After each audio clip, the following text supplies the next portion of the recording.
السلام علیکم ورحمۃ اللہ وبرکاتہ۔ الحمد للہ وحدہ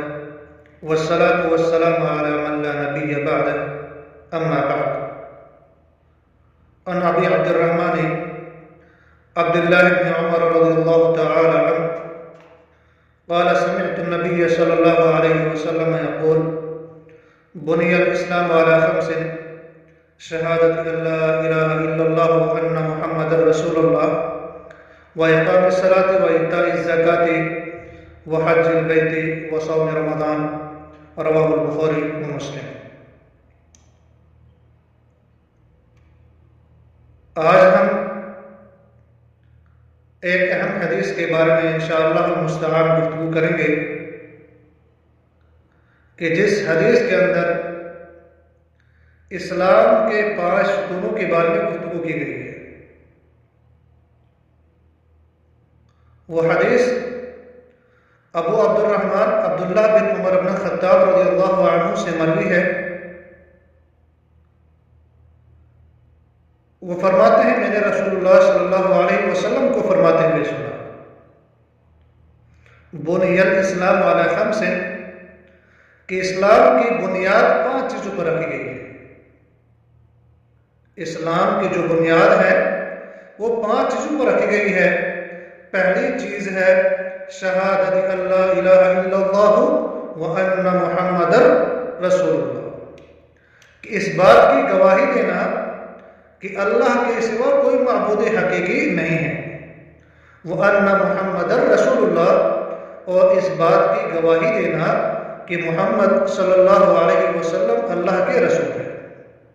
یہ پہلی چیز ہے۔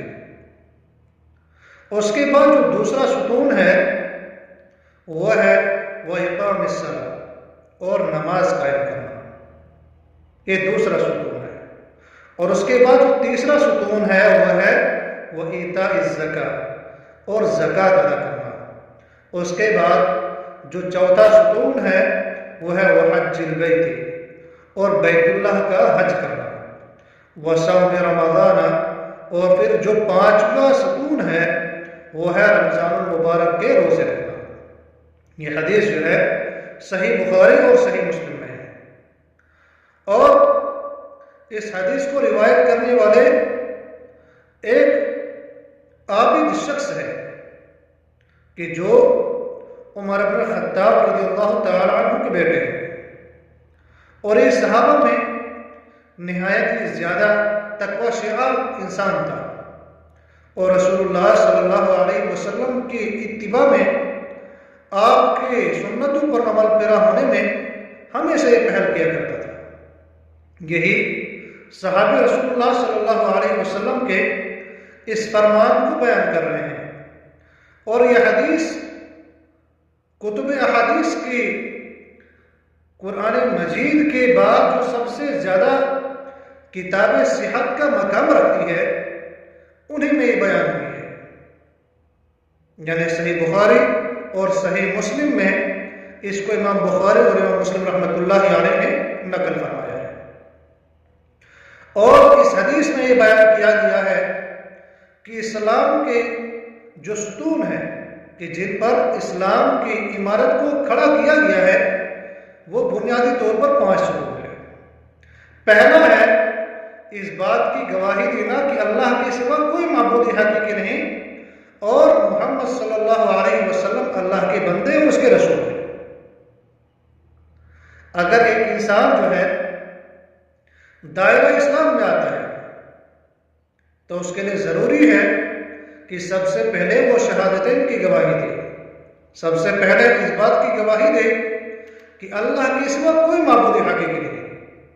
اور اس کے بعد وہ اس بات کی گواہی دے کہ محمد صلی اللہ علیہ وسلم اللہ کے رسول ہیں۔ اور اس کے بعد جب وہ دائرہ اسلام کے اندر آ جاتا ہے تو اس پر کچھ واجبات ہیں، تو انہیں چیزوں کو رسول اللہ صلی اللہ علیہ وسلم نے بیان فرمایا اسی مقدس حدیث کے اندر۔ فرمایا جو دوسری چیز ہے شہادتین کے بعد وہ ہے نماز قائم کرنا، اور نماز جو ہے یہ اسلام کے بنیادی ستون میں سے ایک ستون ہے۔ اگر ایک انسان جو ہے نماز قائم کرتا ہے اور اس نماز کی وجہ سے اگر اسے اللہ تعالیٰ کی رضامندی کا حصول ہی مقصد ہے تو اس کے لیے جنت کی راہیں آہستہ آہستہ آسان ہو جاتی ہے۔ اور بروز قیامت سب سے پہلے اسی نماز کے بارے میں سوال کیا جائے گا۔ اگر بندے کا یہ عمل، یہ نماز درست ہوگی تو باقی اعمال بھی درست ہوں گے۔ تو یہ نماز ادا کرنا اسلام کا دوسرا ستون ہے۔ اور تیسرا ستون ہے زکوٰۃ ادا کرنا،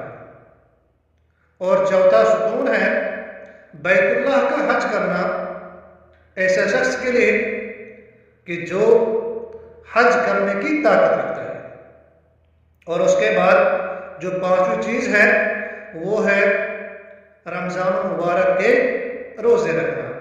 اب ان میں سے ہر کسی کی اپنے اپنے شروط ہے کہ جس طرح سے زکوٰۃ ہے، حج ہے، اور پھر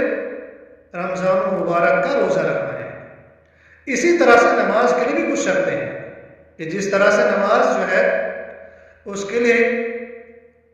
ایک انسان کا مسلمان ہونا ضروری ہے، اور اسی طرح سے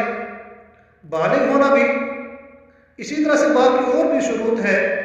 کہ جو ان عبادتوں کے اندر گردانے گئے۔ اور پھر ایک انسان جو ہے اس کا جنت میں جانا تب تک ممکن ہی نہیں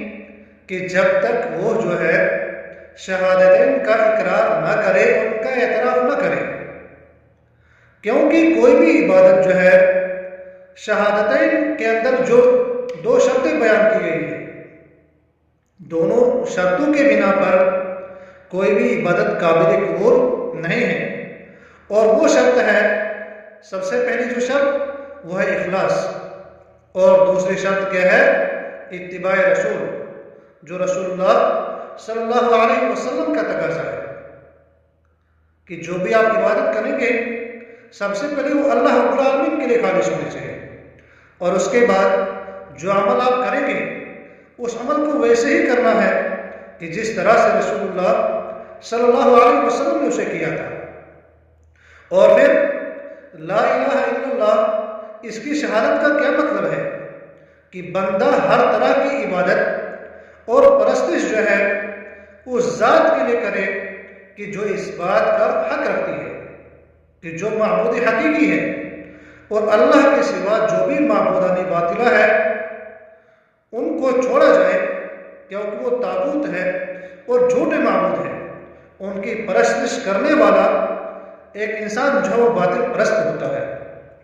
اس کے بعد رسول اللہ صلی اللہ علیہ وسلم کو ماننے کا تقاضا یہ ہے کہ آپ کے حکموں کی تعمیل کی جائے، جو رسول اللہ صلی اللہ علیہ وسلم نے احکامات بیان فرمائے ہیں ان کی تعمیل کی جائے، اور آپ صلی اللہ علیہ وسلم نے جو خبریں دی ہیں ان کی تصدیق کی جائے، اور آپ کی روکی ہوئی چیز سے، جن چیزوں سے آپ صلی اللہ علیہ وسلم نے اپنی امت کو روکا ہے ان سے رکا جائے، اور اللہ کی عبادت کا وہی طریقہ اپنایا جائے جو رسول اللہ صلی اللہ علیہ وسلم نے شریعت اسلامی میں بیان فرمایا۔ اور پھر اس کے بعد جو دوسری چیز ہے نماز قائم کرنا، اس کا مطلب یہ ہے کہ اللہ اور اس کے رسول صلی اللہ علیہ وسلم کے حکم کے مطابق اس کو انجام دیا جائے، اور اس کے شروط کیا ہے، واجبات کیا ہے، سنن کیا ہے، ان کا لحاظ کیا جائے، اور جو ایک انسان نماز ادا کرتا ہے اس میں سے خشوع دل لگا کر نماز کو ادا کیا جائے، اور نماز کی پابندی کرنے والے شخص کے لیے جو ہے رسول اللہ صلی اللہ علیہ وسلم نے عظیم خوشخبریاں سنائی ہیں، اور بروز قیامت سب سے پہلے اسی نماز کا حساب ہوگا۔ جس کی نماز درست ہوگی تو اس کے باقی اعمال بھی درست ہوں گے۔ اسی طرح سے زکوٰۃ کی ادائیگی کا مفہوم یہ ہے کہ اپنے مال میں غریبوں کے حقوق کا خاص خیال رکھا جائے، اور زکوٰۃ کو پھر مستحقین تک پہنچایا جائے کہ جو اس زکوٰۃ کے حقدار ہوں گے ان تک اس زکوٰۃ کو پہنچایا جائے، اور زکوٰۃ کی ادائیگی سے اللہ تعالیٰ کی رحمت نازل ہوتی ہے۔ اور اسی طرح سے ایک انسان حرص، لالچ، بخل، ان قسم کے اوصاف رذیلہ سے اپنے نفس کو پاک و صاف اسی زکوٰۃ سے کرتا ہے۔ اگر اسی طرح سے ایک انسان ہے وہ زکوٰۃ ادا نہیں کرتا تو زکوٰۃ ادا نہ کرنے کی وجہ سے دنیا میں قحط سالی پڑ جاتی ہے۔ اسی طرح سے حج کرنے کا مقصد یہ ہے، مطلب یہ ہے کہ یہ اللہ تعالیٰ کی عبادت ہے۔ اس عبادت سے ایک انسان جو ہے حج کے مہینوں میں مکہ مکرمہ کا رخ کرتا ہے اور پھر وہاں پر طواف کعبہ، صفا اور مروہ کے درمیان سعی، وقوف عرفہ، مزدلفہ اور مینا میں شب گزاری اور رمی جمرات اور اسی طرح سے حلق اور تقصیر وغیرہ، یہ اہم عبادتیں اس کے اندر سر انجام دیتا ہے۔ اور پھر ہر تندرست جو صحت مند ہے اور پھر اسی طرح سے استطاعت رکھنے والا مسلمان ہے تو یہ حج زندگی میں ایسے شخص کے لیے ایک بار فرض ہے۔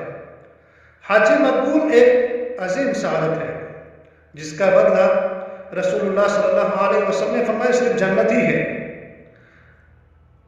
اسی طرح سے جو فرمایا وصوم رمضان اور رمضان کے روزے رکھنا، اس سے مراد یہ ہے کہ رمضان کے مہینے میں اللہ کی عبادت کے غرض سے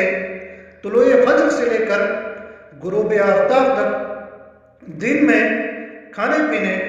جمع اور اسی طرح سے ہر اس چیز سے روکا جائے کہ جس سے روزہ ٹوٹ جاتا ہے، کیونکہ رسول اللہ صلی اللہ علیہ وسلم نے فرمایا کہ جس شخص نے ایمان اور حصول ثواب کی نیت سے رمضان کا روزہ رکھا تو ایسے شخص کے سابقہ گناہ جو ہے بخش دیے جاتے ہیں۔ تو اسلام میں جو 5 ارکان اسلام کے اس حدیث میں بیان کیے گئے ہیں تو ان سے انکار کرنے والا شخص کافر بھی ہو سکتا ہے۔ البتہ ایسا شخص جو کاہلی اور سستی کی بنا پر ان کو ترک کرتا ہے تو ایسا شخص جو ہے کبیرہ گناہ کا مرتکب ہوگا اور فاسق ہو جائے گا، لیکن سستی اور کاہلی کی بنا پر ان کو ترک کرنے والا اسلام سے خارج نہیں ہوگا۔ تو یہ کچھ اہم نکات ہیں جو اس حدیث کے اندر بیان کیے گئے تھے۔ تو اللہ تعالی ہمیں حق بات کہنے کے بعد اس پر عمل پیرا ہونے کی توفیق عطا فرمائے۔